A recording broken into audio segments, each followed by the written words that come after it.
What if a sacred text once revered by prophets and mystics was buried, not by time, but by fear?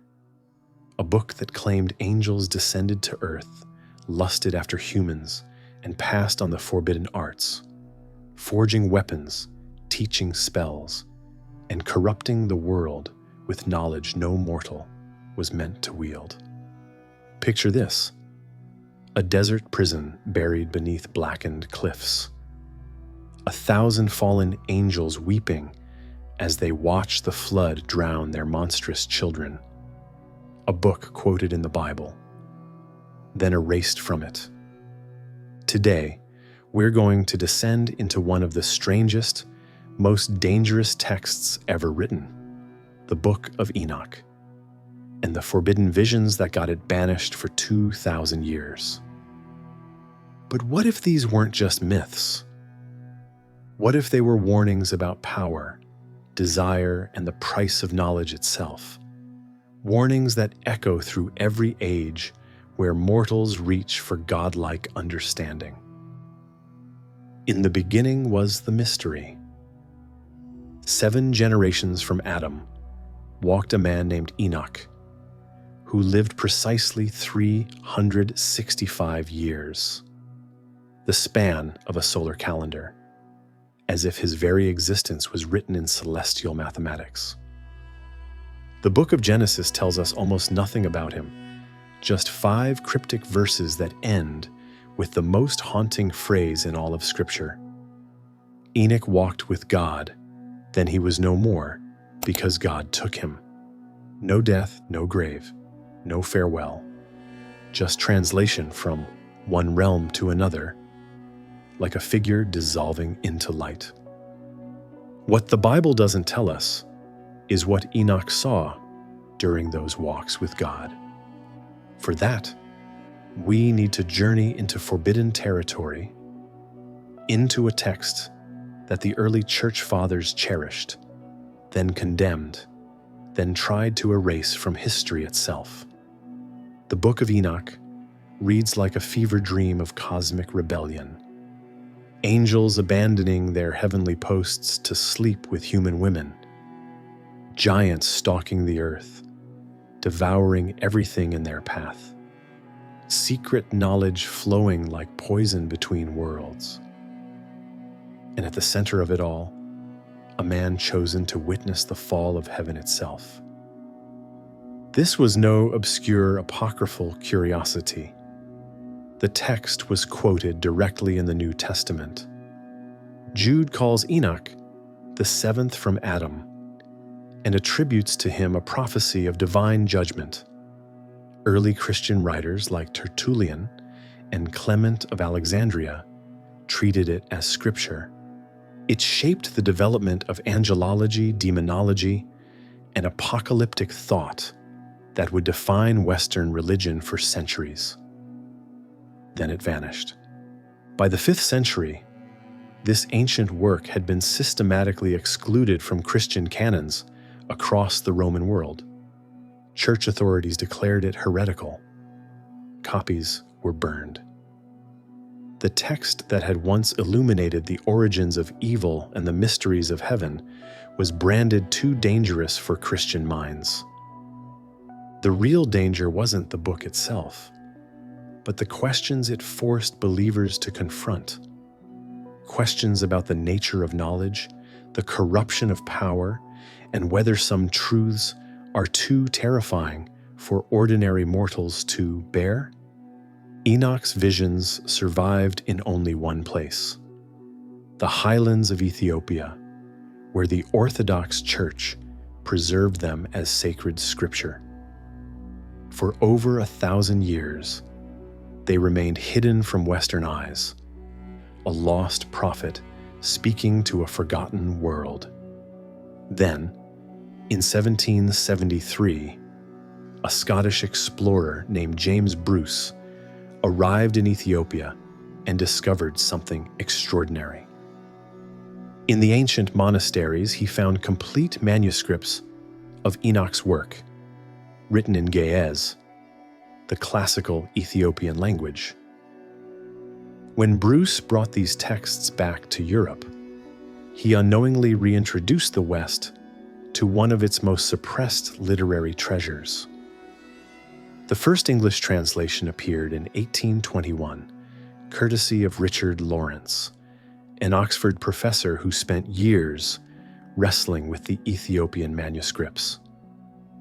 What emerged was a text unlike anything in the biblical canon, a sprawling visionary work that seemed to contain the missing pieces of humanity's spiritual puzzle.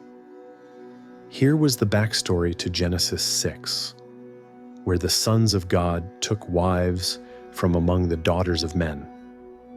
Here was the origin of the Nephilim, those mysterious giants who haunted the antediluvian world. Here was an explanation for the problem of evil that didn't blame human choice alone, but pointed to a cosmic rebellion that predated and infected mortal existence. The text consists of 5 major sections, each more strange than the last. The Book of the Watchers tells the story of angelic rebellion and divine judgment. The Book of Parables introduces a messianic figure called the Son of Man, who sits on the throne of glory in final judgment. The astronomical book reveals the movements of celestial bodies and the proper calendar for worship. The Book of Dream Visions presents an allegorical history of Israel told through animal symbolism. And the Epistle of Enoch contains warnings about righteousness and prophecies about the end times. Yet what makes this ancient work truly revolutionary isn't its content, it's its claim to authority. Unlike the biblical books, which emerge from historical communities and traditions, Enoch presents itself as direct revelation from the heavenly realm. Enoch doesn't just hear about the divine council, he visits it. He doesn't just prophesy about judgment, he witnesses the judicial proceedings of heaven itself. This creates a fascinating paradox. The text was excluded from the biblical canon, partly because church authorities questioned its authenticity. Yet its influence on canonical texts is undeniable. The language of Daniel, the imagery of Revelation, the Christology of the Gospels, all bear the fingerprints of Enochic tradition. Modern scholars have uncovered fragments of Enoch among the Dead Sea Scrolls, proving that this text was cherished by the Qumran community that preserved so many Jewish writings from the Second Temple period. Carbon dating places these fragments in the 2nd century BCE, making them among the oldest surviving Jewish manuscripts outside the Hebrew Bible itself. So why was Enoch's work really suppressed? The official reason centered on questions of authorship and canonicity. Church authorities argued that the text couldn't have been written by the biblical Enoch, and therefore lacked apostolic authority. They worried about its detailed descriptions of fallen angels, which seemed to give too much power and personality to demonic forces. Perhaps the deeper concern was theological. The text presents a vision of reality where the divine realm is unstable, where trusted servants of God can rebel and corrupt the natural order. It suggests that evil isn't just the result of human weakness, but of cosmic forces beyond mortal control or comprehension. In a world where the church was establishing itself as the sole mediator between heaven and earth, Enoch's visions represented a dangerous alternative. They implied that individuals could receive direct revelation, that the boundaries between realms were permeable, and that the official channels of religious authority might not be the only paths to divine truth. The text also contained elements that would become deeply uncomfortable for medieval Christianity. Its frank discussion of angelic sexuality challenged emerging doctrines of celibacy. Its cosmic dualism resembled the Gnostic heresies that the Church was fighting to suppress. And its emphasis on hidden knowledge played into exactly the kind of mystical speculation that Orthodox authorities wanted to discourage. Yet even as the institutional Church rejected these ancient visions, their themes continued to percolate through Christian culture. Medieval art depicted the fall of the angels. Mystical traditions preserved Enochic imagery and symbolism. And when the text was finally rediscovered in the modern era, it found eager audiences among scholars, occultists, and spiritual seekers who had been starved of its particular brand of visionary literature. What emerges from this history is a portrait of a text that was too powerful to ignore and too dangerous to embrace. Enoch's work occupies a unique position in the landscape of human spiritual expression, intimate enough with biblical tradition to claim scriptural authority, yet strange enough to challenge every assumption about how divine revelation should work. But who were these mysterious watchers whose rebellion forms the centerpiece of Enoch's vision? And what kind of knowledge was so forbidden that angels would risk eternal punishment to share it with humanity? 200 angels stood on the summit of Mount Hermon, their forms blazing like stars against the dawn sky. They had watched humanity for generations, fulfilling their divine mandate to observe but never interfere. They were the Grigori, the Watchers, celestial beings, appointed to monitor the progress of mortal civilization. But on this morning, everything changed. The leader of this heavenly council was an angel named Shemihaza, though the manuscripts sometimes call him Semyaza or Samyaza. Beside him stood 19 other chiefs, each commanding 10 legions of watchers. Their names read like an ancient roll call of cosmic rebellion: Arakiel, Azazel, Barakel, Kokabiel, Raguel, Ramiel, and others whose syllables seem to echo with otherworldly power. According to the Book of Enoch, these angels had grown restless in their celestial isolation. Day after day, they watched human civilization develop, witnessed the beauty and passion of mortal life, and felt something stir within their spiritual essence that no angel was supposed to experience: desire. The daughters of men were beautiful, the text tells us, and the watchers became lustful after them. But this wasn't merely physical attraction. It was a fundamental violation of the cosmic order. Angels, being spiritual beings, were never meant to intermingle with flesh. The very structure of reality depended on maintaining the boundaries between realms. Yet Shemihaza proposed the unthinkable. "Come," he said to his fellow watchers, "let us choose wives for ourselves from among the daughters of men and beget children for ourselves." The other angels hesitated, knowing the magnitude of what their leader suggested. This wasn't just rebellion against divine command, it was the corruption of creation itself. But desire, once awakened, proved stronger than obedience. The 200 angels descended from their heavenly stations, took human wives, and began producing offspring that should never have existed.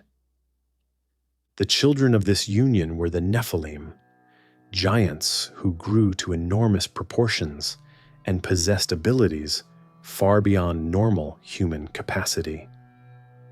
The Book of Enoch describes them as consuming vast amounts of food, then turning to cannibalism when the earth could no longer support their appetites. They were violent, destructive beings who corrupted everything they touched. Yet the physical violation was only the beginning. The Watchers began sharing the operational secrets of reality itself, arts that had been deliberately reserved for heavenly administration. Azazel became the teacher of transformation, metallurgy that turned earth into weapons, cosmetics that masked natural form, jewelry that displayed artificial status. Others revealed star paths that governed earthly seasons, constellation languages that influenced human affairs, and the interpretation of earthly omens. But Penemu offered the most revolutionary gift of all: writing, the ability to capture divine speech in mortal symbols and spread it beyond its intended recipients. Each revelation carried a terrible double-edged precision. The same knowledge that could heal could harm, that could build could destroy, that could illuminate could blind. The angels weren't sharing neutral information. They were transmitting the tools of universal administration to beings who lacked the institutional structure to handle them responsibly. Imagine handing nuclear technology to Bronze Age civilizations, or artificial intelligence code to medieval monks. The capabilities themselves aren't evil, but they require infrastructures of wisdom, restraint, and collective governance that simply didn't exist in their new context. The text suggests something more unsettling than simple moral corruption. It describes the breakdown that occurs when operational knowledge escapes its designed framework. The Watchers didn't just violate divine command. They disrupted the entire information architecture of creation. The text seems to be making a sophisticated argument about the relationship between knowledge and moral development. It suggests that certain forms of understanding require spiritual maturity to be used properly, and that premature exposure to universal truths can actually retard rather than advance human development. This perspective becomes even more intriguing when we consider the historical context in which these visions were composed. Most scholars date the core sections to the 3rd and 2nd centuries BCE, during the Hellenistic period when Jewish culture was encountering Greek philosophy, science, and cosmology on an unprecedented scale. The Persian and Greek empires had brought together knowledge traditions from across the known world, mathematical techniques from Babylon, astronomical observations from Egypt, philosophical methods from Athens. All were suddenly available to Jewish thinkers who had previously operated within relatively isolated cultural boundaries. From this perspective, the Watcher's myth might represent a profound meditation on cultural collision and intellectual overwhelm. How do communities preserve their spiritual and ethical foundations while adapting to revolutionary forms of understanding? How do traditional societies navigate the sudden acquisition of foreign knowledge systems? The ancient work suggests that the process can be deeply destabilizing. The angels who brought knowledge to humanity weren't evil in their intentions. They were responding to genuine human need and curiosity. Yet their intervention disrupted the natural pace of human development, creating technological capabilities without corresponding growth in wisdom or restraint. The result, according to Enoch's visions, was the antediluvian world, a civilization of giants and monsters, where knowledge had become separated from righteousness and power had become divorced from accountability.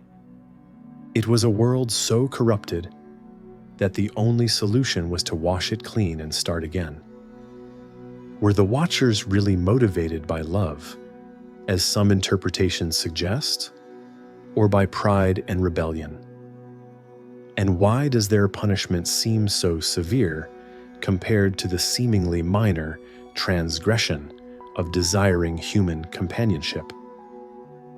The judgment came swiftly and without mercy.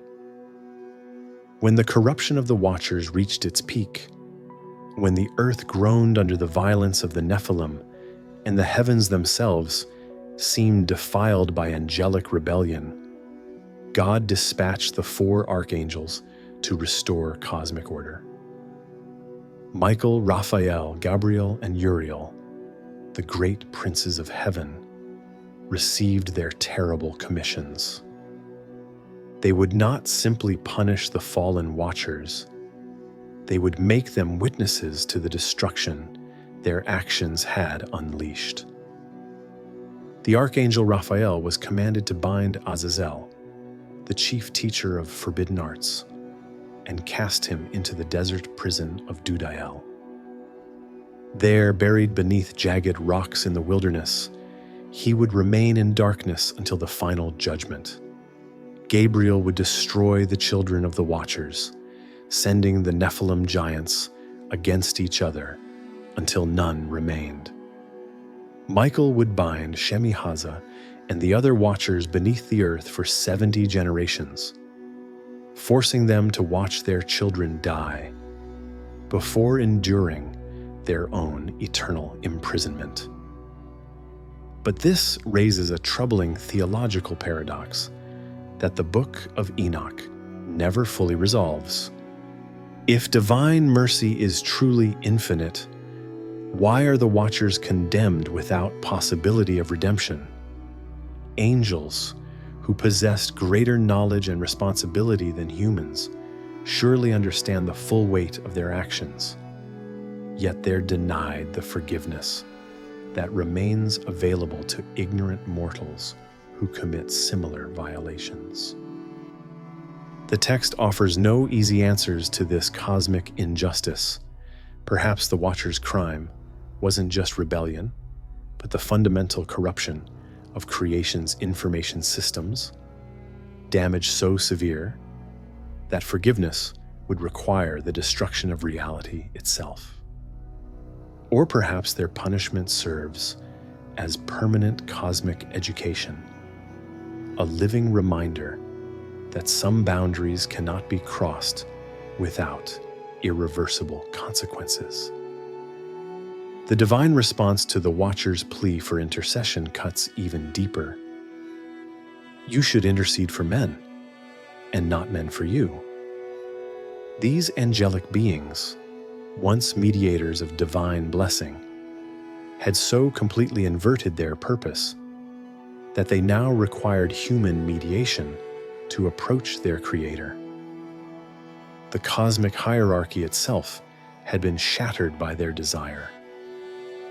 The punishment of the Watchers established what scholars call the Enochic paradigm, a way of understanding evil that would profoundly influence Jewish and Christian theology for centuries.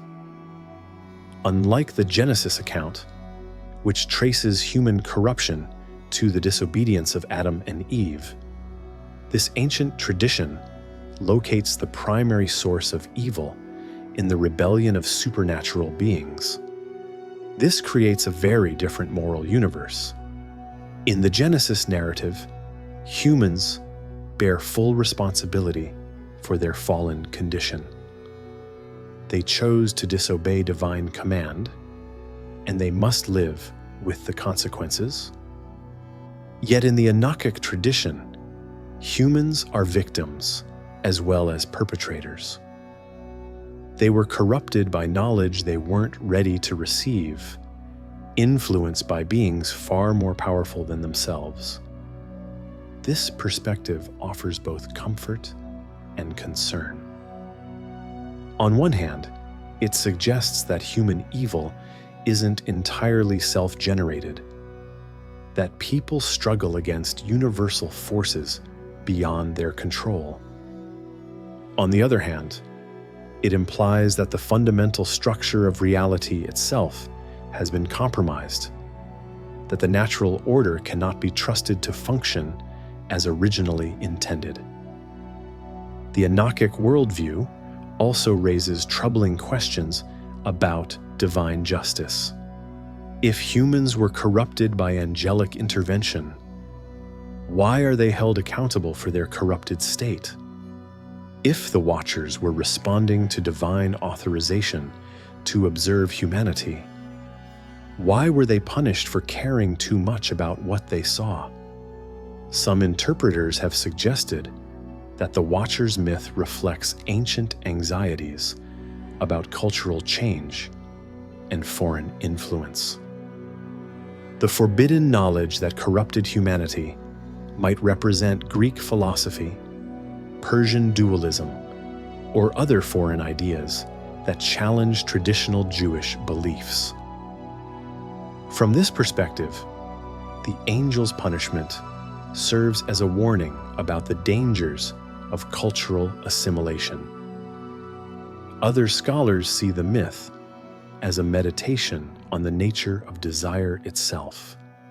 The Watchers' fall began with attraction, a response to beauty that violated their spiritual nature. Their story might be warning about the corrupting power of unchecked want, regardless of whether its object is inherently good or evil. But perhaps the most disturbing aspect of the Watcher's judgment is its permanence. Unlike human sinners, who might find forgiveness through repentance, the fallen angels are condemned without possibility of redemption. Their rebellion has placed them beyond the reach of divine mercy. This creates a theological puzzle that would trouble Christian thinkers for centuries. If God's mercy is infinite, why are some beings excluded from it? If angels possess greater knowledge and responsibility than humans, shouldn't they also have greater opportunity for restoration? The Book of Enoch doesn't resolve these tensions. Instead, it presents them as fundamental features of cosmic reality, mysteries that finite minds cannot fully comprehend, but must nonetheless navigate.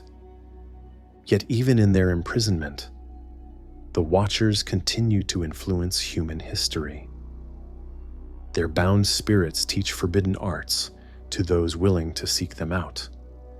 Their children's blood, spilled on the earth, gives rise to demons that corrupt mortal souls. The knowledge they shared continues to spread, creating technologies and philosophies that both elevate and endanger human civilization. The desert prison of Dudael becomes a symbol of contained but not eliminated evil, a reminder that some forms of corruption can be quarantined but never completely destroyed. The jagged rocks that cover the fallen teacher don't erase his existence. They simply ensure that his influence operates from the shadows rather than in the light. Modern readers might find this vision of permanent spiritual imprisonment disturbing or even barbaric. Our therapeutic age tends to view all problems as potentially solvable, all relationships as potentially redeemable. The idea that some forms of rebellion might be unforgivable challenges contemporary assumptions about rehabilitation and restoration. Yet perhaps the text was pointing towards something more subtle than mere punishment. The binding of the watchers might represent the necessary containment of forces that, while not inherently evil, become destructive when they operate outside their proper sphere. From this perspective, the angel's imprisonment might be less about retribution and more about universal maintenance, the ongoing work of preserving the boundaries that allow different levels of reality to coexist without mutual destruction. In the second vision of the Book of Enoch, the narrative takes a dramatic turn. Where the Book of the Watchers focused on cosmic rebellion and divine judgment, the Book of Parables introduces a figure of hope, a mysterious being called the Son of Man, who will one day restore justice to creation. Enoch describes being taken to a place where he saw the dwelling place of the righteous and the resting place of the holy ones. There, seated on the throne of glory, was a figure whose appearance defied earthly description. His raiment shone more brightly than the sun and was whiter than any snow. None of the angels was able to enter and could behold his face on account of the magnificence and glory. This is the Ancient of Days, the eternal judge, before whom all creation will give account. And beside him stands another figure, one who looks like a son of man, but who possesses divine authority to execute judgment on the earth. The title Son of Man would become central to Christian theology, appearing frequently in the Gospels as Jesus' preferred way of referring to himself. But here in the Book of Enoch, written centuries before the birth of Jesus, we encounter perhaps the earliest Jewish development of this messianic concept. This Enochic Son of Man is far more than a human teacher or prophet. He is described as pre-existent, chosen before the creation of the world, hidden in the presence of the Ancient of Days until the time of his revelation. He has been chosen and hidden before him before the creation of the world and for eternity. The Son of Man possesses the authority to judge not only humans, but the Watchers themselves. In a scene of cosmic vindication, Enoch sees this messianic figure condemning the fallen angels who had corrupted humanity. In those days the angels shall return and thrust themselves upon the women in order to corrupt them, and the children of men shall lift up their hands in truth, and they shall be judged by the Son of Man. But the Son of Man's judgment extends beyond supernatural beings to human rulers who have oppressed the righteous. The Book of Parables presents a vision of social justice that would resonate with liberation theologians 2 millennia later. The kings and the mighty shall perish from the earth, and they who possess the earth shall be no more. The powerful of the earth, called kings and mighty ones in the text, are portrayed as allies of the fallen angels, participants in the same cosmic rebellion that began with the Watchers' descent. They have used their earthly authority to oppress the poor, exploit the weak, and corrupt the divine order that should govern human society. When the Son of Man is revealed, these earthly powers will experience terror unlike anything they have known. Pain shall come upon them as upon a woman in labor, and they shall be in pain, and their faces shall be aflame, and they shall be filled with shame before that Son of Man. Yet the judgment contains hope as well as terror. For the righteous, the revelation of the Son of Man brings vindication and eternal blessing. They will dwell with that Son of Man and eat and lie down and rise up forever and ever. The cosmic order will be restored. The corruption introduced by the Watchers will be healed, and creation will finally achieve its intended purpose. The Son of Man is also given authority over the forces of nature itself. He commands the winds, controls the movements of celestial bodies, and governs the cycles of season and weather. This isn't merely political restoration. It's cosmic renewal, the repair of fundamental systems that have been damaged by angelic rebellion. Perhaps most significantly, the Son of Man possesses what the text calls the spirit of wisdom and the spirit of him who gives insight. Unlike the corrupting knowledge shared by the fallen Watchers, the wisdom of the Son of Man leads to righteousness, understanding, and proper relationship with the divine order. The Son of Man represents the antithesis of the Watchers' approach to transcendent power, where they sought to possess divine capabilities for personal satisfaction. He receives ultimate authority as a trust to be exercised for cosmic restoration. Where they shared unauthorized knowledge that corrupted its recipients, he embodies a form of wisdom that elevates and purifies everything it touches. This messianic figure doesn't arrive with new revelations or secret teachings. Instead, he manifests the proper relationship between divine capability and moral purpose that the Watchers had violated. His authority flows from perfect alignment with cosmic justice rather than rebellion against it. The title Son of Man carries profound implications that extend far beyond its later Christian usage. In the Enochic context, it suggests a being who bridges the human and divine realms without compromising either. Unlike the Watchers, who abandoned their heavenly nature to pursue earthly desires, or the Nephilim, who possessed divine heritage but lacked moral restraint, the Son of Man maintains perfect integration of transcendent power with earthly compassion.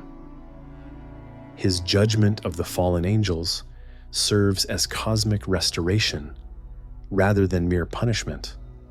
When he condemns the Watchers, he's not expressing divine vindictiveness, but repairing the information systems they had corrupted. Their binding prevents further contamination of the cosmic order, while their torment serves as education, a harsh but necessary lesson about the consequences of power divorced from responsibility. The Book of Parables also introduces concepts that would become central to later Jewish and Christian mysticism. Enoch describes seeing treasuries of wisdom and fountains of righteousness in the heavenly realm. These aren't abstract concepts, but actual spiritual realities, repositories of divine knowledge that exist independently of earthly attempts to discover or create wisdom. The implication is profound. True wisdom isn't something humans can develop through their own efforts or receive through unauthorized revelation. It exists eternally in the divine realm and can only be accessed through proper relationship with the cosmic order that the Son of Man embodies. This vision offers hope for human knowledge and creativity while warning against their corruption. The same intellectual capacities that the Watchers perverted can be redeemed and properly channeled. Science, art, technology, and philosophy aren't inherently dangerous. They become dangerous when they're pursued without reference to divine wisdom or cosmic responsibility. The Son of Man represents the possibility of knowledge without corruption, power without oppression, transcendence without abandoning moral obligation. He embodies what human civilization might become if it aligned itself with divine purposes rather than rebellious pride. Modern readers often struggle with the Book of Parables because its vision of justice seems to require the destruction of current power structures.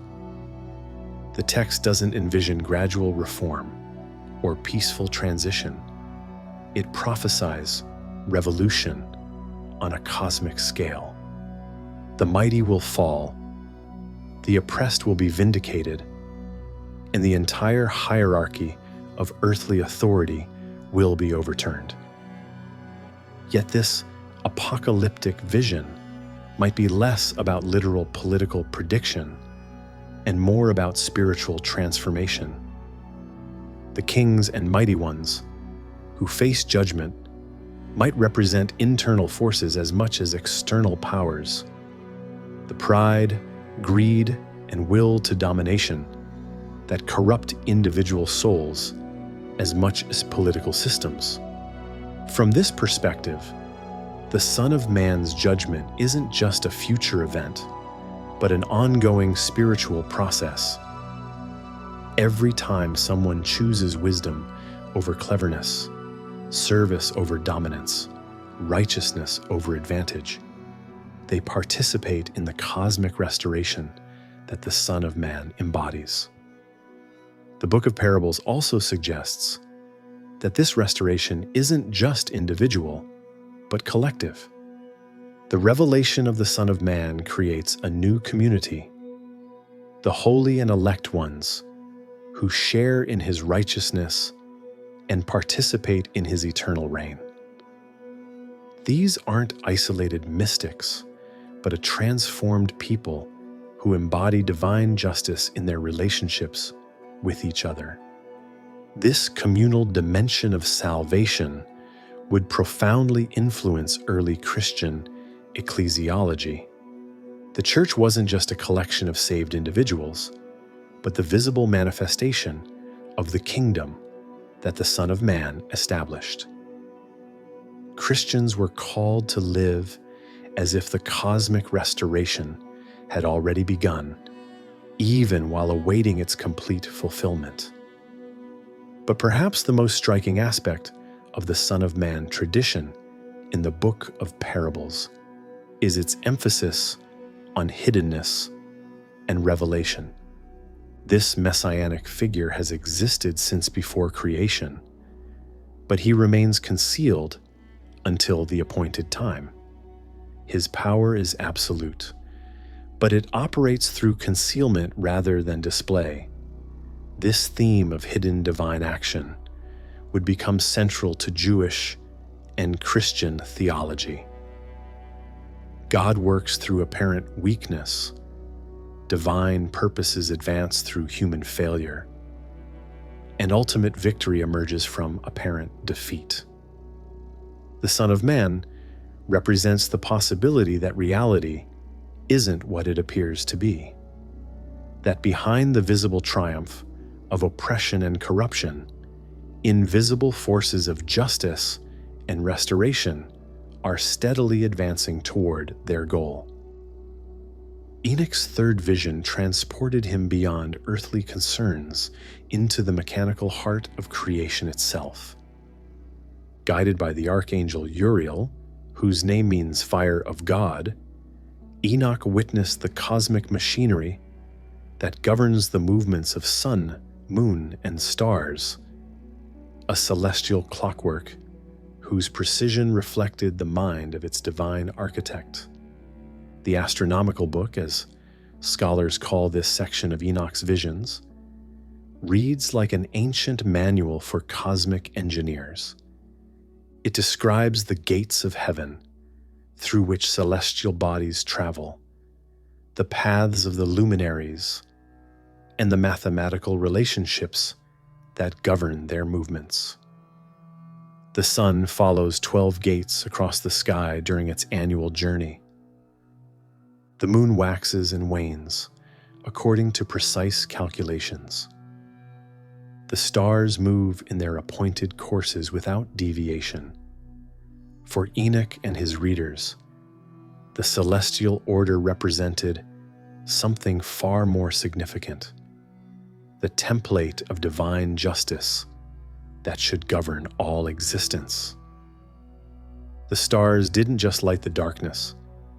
They demonstrated that the universe operated according to principles of law, proportion, and accountability that extended from the highest heavens to the smallest human action.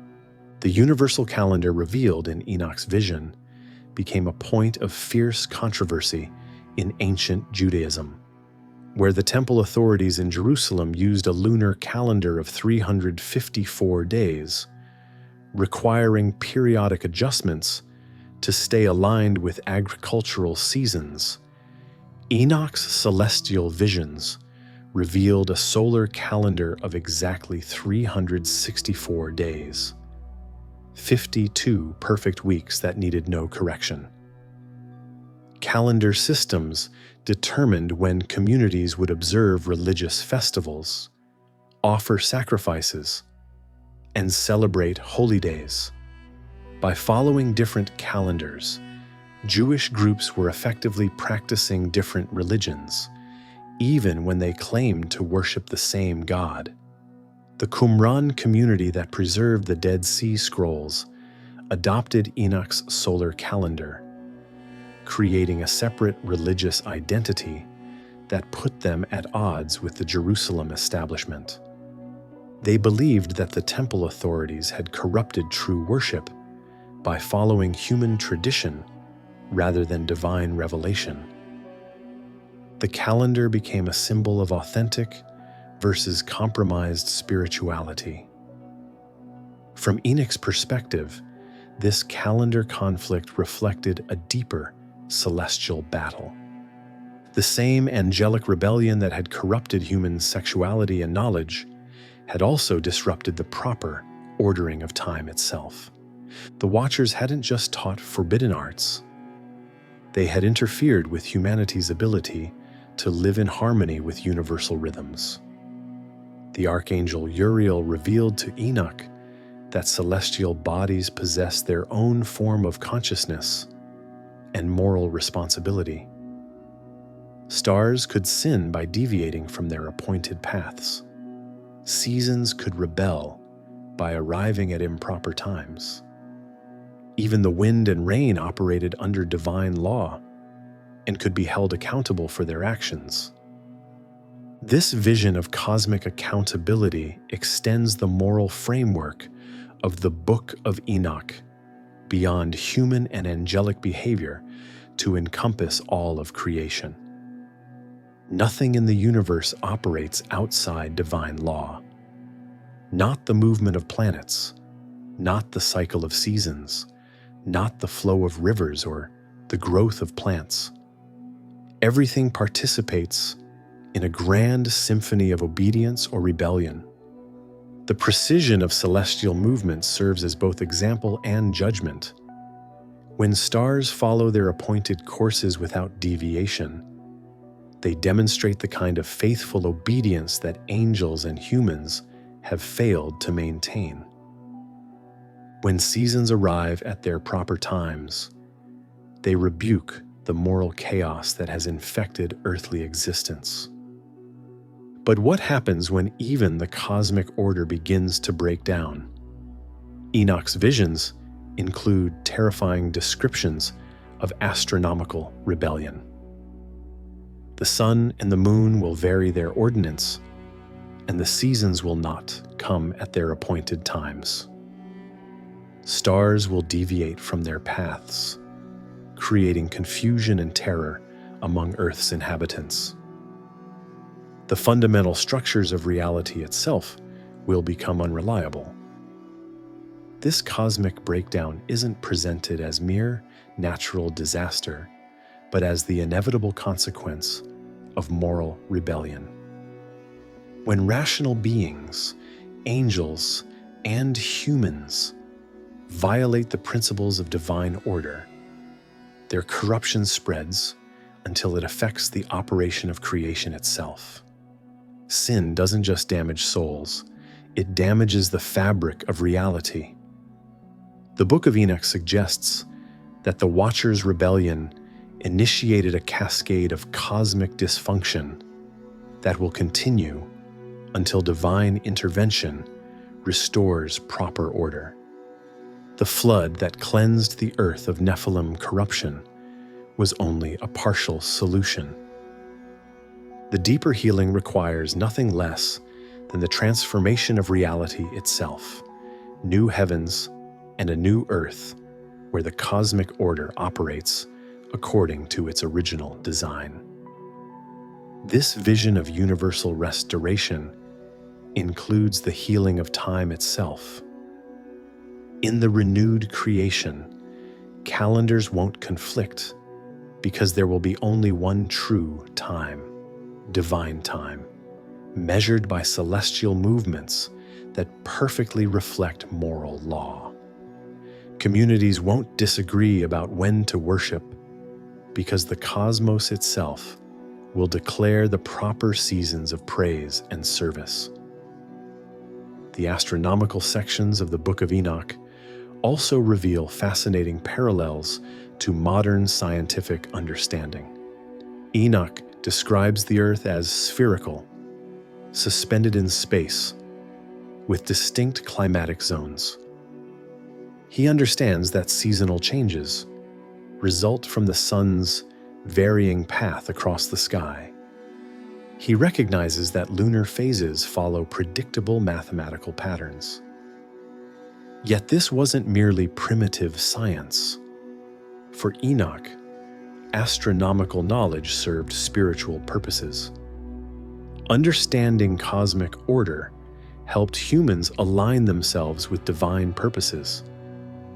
Studying celestial movements revealed moral principles that should govern earthly behavior. The universe wasn't just a collection of physical objects, but a text written by God, full of wisdom for those who learn to read it properly.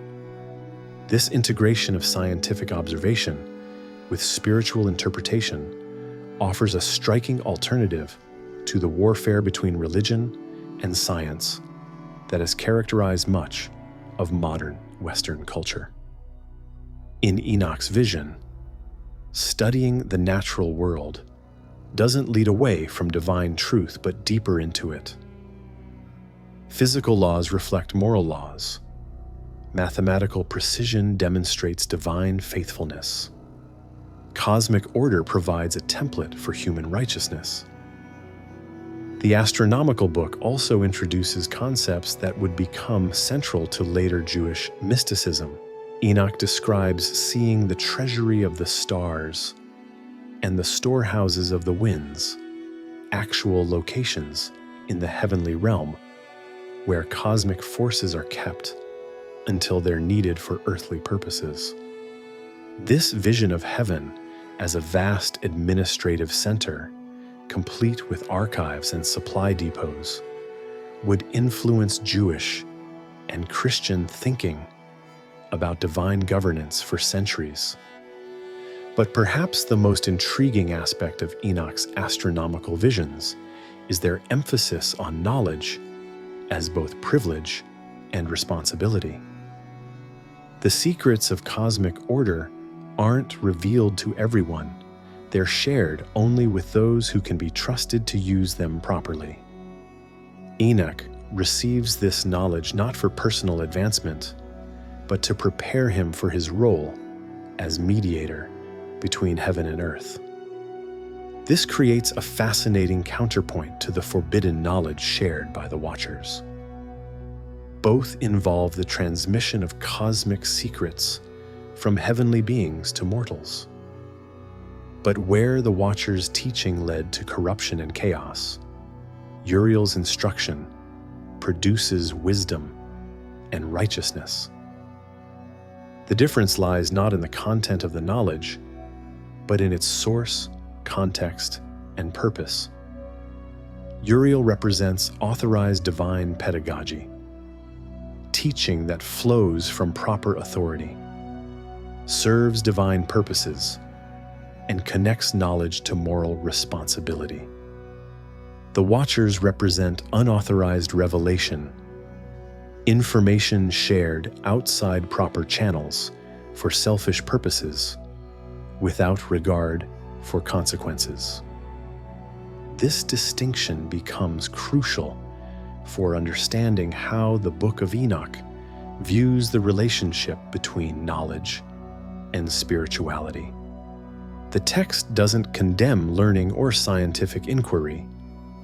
It insists that they must be pursued within proper moral and spiritual frameworks. Divorced from divine wisdom, even accurate information becomes dangerous. Connected to cosmic righteousness, even simple truths become transformative. The astronomical visions also serve as preparation for the final sections of the Book of Enoch, which deal with the end of history and the restoration of divine order. Understanding cosmic law helps readers appreciate the magnitude of the judgment that awaits creation and the precision of the restoration that will follow. When divine justice finally triumphs, it won't be arbitrary or chaotic. Like the movements of stars and seasons, it will follow principles of law and proportion that reflect the character of ultimate reality itself. The same cosmic order that governs astronomical phenomena will govern the final disposition of angels, humans, and all created beings. As we reach the final movements of Enoch's cosmic symphony, the visions become both more intimate and more universal. The Book of Dream Visions presents the entire sweep of human history as a vast allegory, with people depicted as animals and angels as shepherds. It's a strange and haunting narrative that begins with creation and culminates in a final judgment that transforms everything. In this symbolic history, Adam appears as a white bull, Noah as another white bull who survives the flood, and Abraham as a white bull who begins a new lineage. The Israelites become sheep, constantly threatened by wild beasts representing hostile nations. The temple periods are depicted as houses built for the sheep, while the exile appears as shepherds leading the flock into foreign pastures. But it's the vision's treatment of the end times that proves most compelling. Enoch sees a final war between all the beasts of the earth and the white sheep. Just when destruction seems inevitable, the Lord of the sheep intervenes, establishing a new kingdom where predator and prey live in harmony. The symbolic animals are transformed into white bulls, representing a humanity finally restored to its original purpose. This isn't just ancient literature, it's prophecy that speaks across millennia to contemporary readers grappling with their own sense of ending and beginning. The Book of Enoch was written during one of history's great transitional periods, when ancient certainties were crumbling and new forms of knowledge and power were reshaping civilization. Sound familiar? Like the antediluvian world described in Enoch's visions, our contemporary civilization wrestles with the promise and peril of transformative knowledge.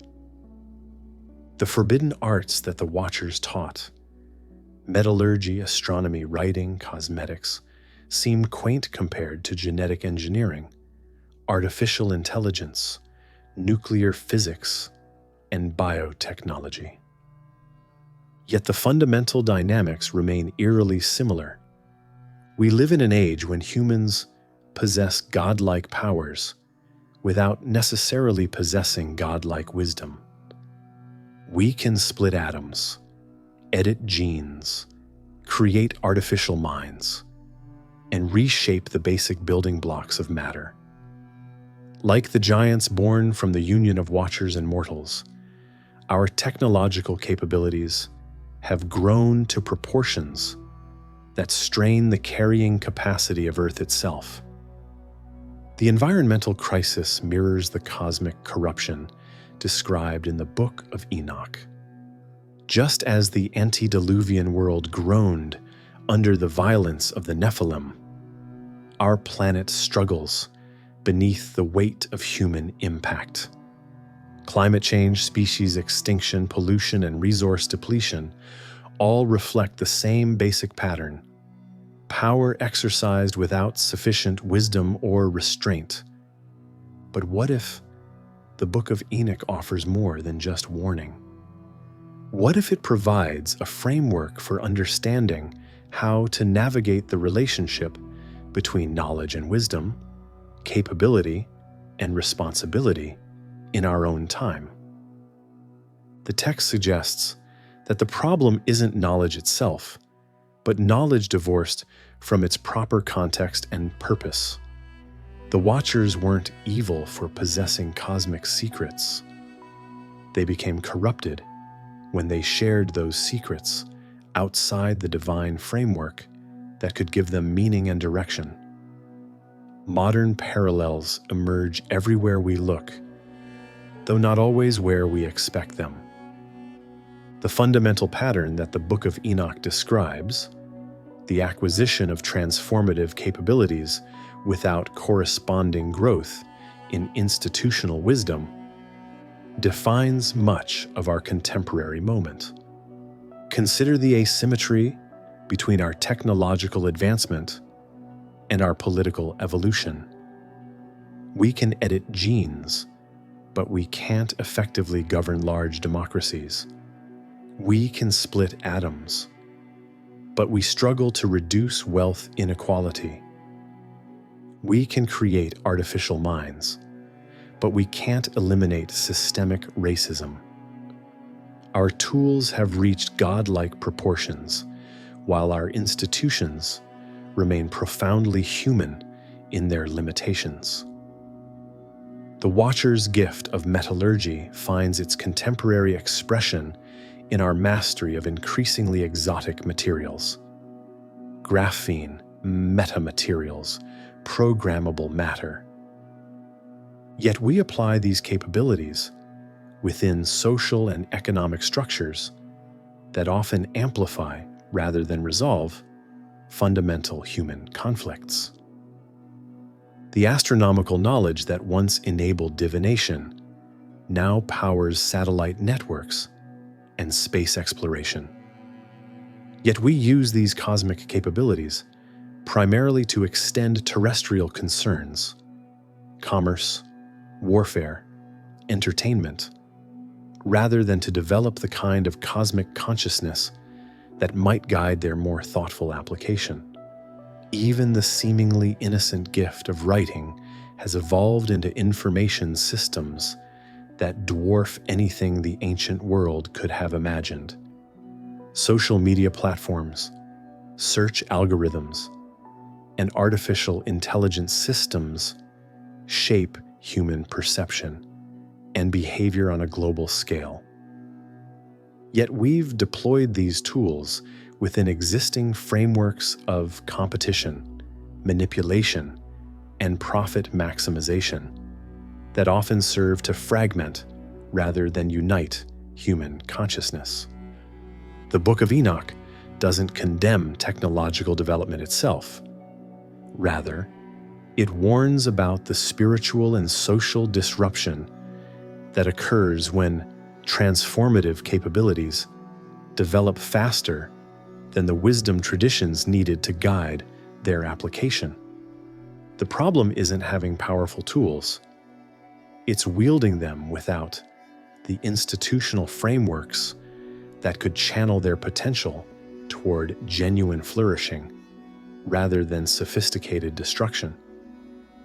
This perspective offers crucial guidance for navigating our current technological revolution. Like the antediluvian civilization that received cosmic knowledge without cosmic responsibility, we risk creating capabilities that outstrip our capacity for wise governance.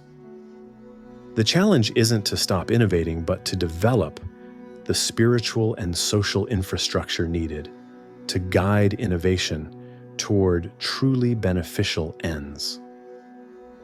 The astronomical sections of the Book of Enoch also speak to contemporary concerns about time, rhythm, and sustainable living. Enoch's vision of cosmic order operating according to divine law offers an alternative to the accelerated, always-on culture that characterizes much of modern life.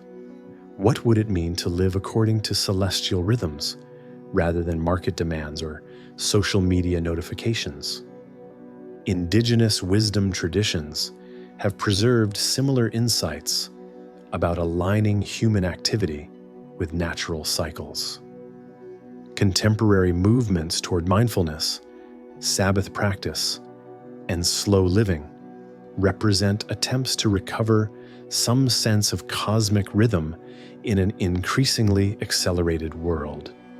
The Book of Enoch's treatment of calendar conflicts also resonates with contemporary debates about time and authority.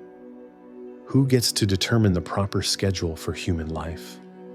Market forces, government regulations, religious traditions, personal preference?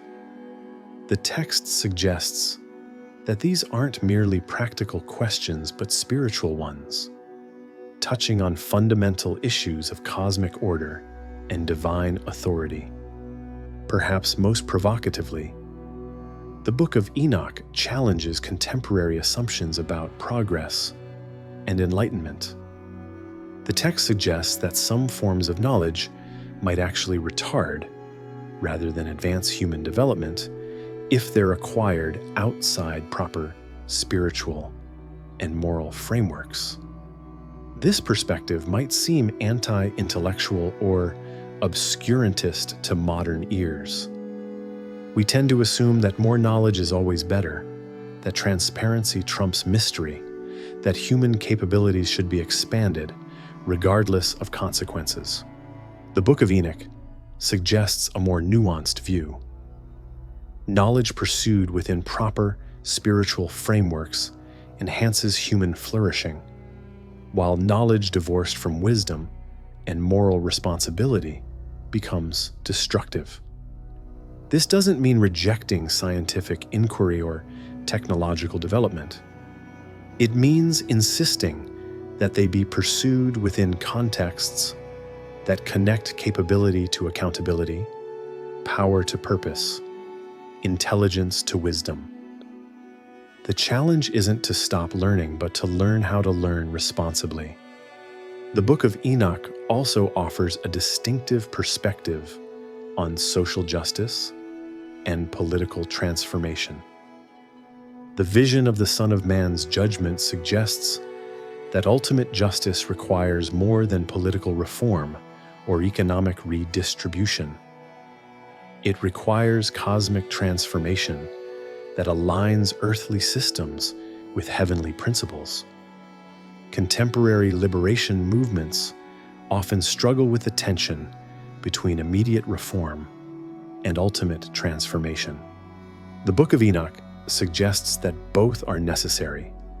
Practical efforts to reduce suffering and injustice within current systems, combined with visionary imagination of alternative possibilities that transcend those systems entirely. The text's emphasis on hidden divine action also speaks to contemporary experiences of powerlessness and despair. The Son of Man operates through concealment rather than display, advancing divine purposes through apparent weakness rather than obvious strength. This vision offers hope to those who feel overwhelmed by the scale of contemporary challenges. Perhaps most importantly, the Book of Enoch insists that individual and cosmic transformation are interconnected. Personal righteousness contributes to cosmic restoration, while cosmic healing enables personal flourishing. This integration of microcosm and macrocosm offers an alternative to both individualistic spirituality and purely political activism. The text suggests that the most effective response to systemic corruption involves both inner transformation and outer action, both personal discipline and social engagement, both spiritual practice and political involvement. Like Enoch himself, contemporary readers are called to serve as mediators between realms, bridging the gap between visionary possibility and practical implementation. But what does this mean in concrete terms? How do we distinguish between beneficial and harmful forms of knowledge in our own time?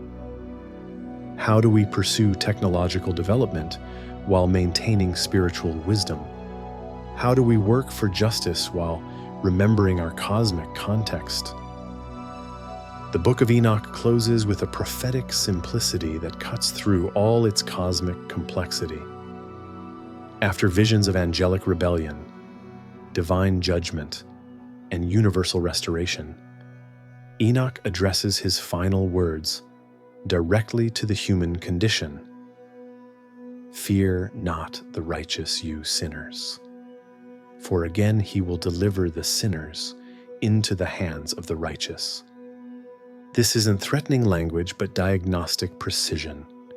The categories of righteous and sinners aren't fixed social classes, but spiritual orientations that each person chooses moment by moment. Righteousness aligns individual will with universal harmony. Sin pursues personal agenda at the expense of cosmic order.